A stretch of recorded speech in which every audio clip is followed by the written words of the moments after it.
வணக்கம். நாம இப்ப இந்த வீடியோல 1 நிமிட பொது அறிவு வினாக்கள் தான் பார்க்க போறோம். PhD பட்டம் பெற்றிருந்த ஒரே அமெரிக்க அதிபர் உட்ரோ வில்சன்.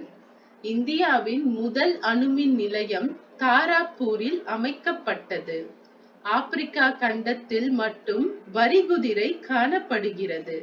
மேகங்களின் வீடு என்று அழைக்கப்படுவது மேகாலயா. ஆண்டுக்கு 365 நாட்கள் என்ற காலண்டர் முறையை முதலில் பயன்படுத்தியவர்கள் எகிப்தியர்கள். புதினாவின் தமிழ் பெயர் ஈ-எச்சக்கீரை. முத்துக்களின் தீவு என்று அழைக்கப்படும் நகரம் பக்ரைன். ஒரே ஒரு ரயில் நிலையம் கொண்ட இந்திய மாநிலம் சிக்கிம். பயங்கரவாத எதிர்ப்பு தினமாக அனுசரிக்கப்படும் நாள் மே 21. தமிழில் ஆ என்பது எந்த எழுத்தை குறிக்கிறது? 8.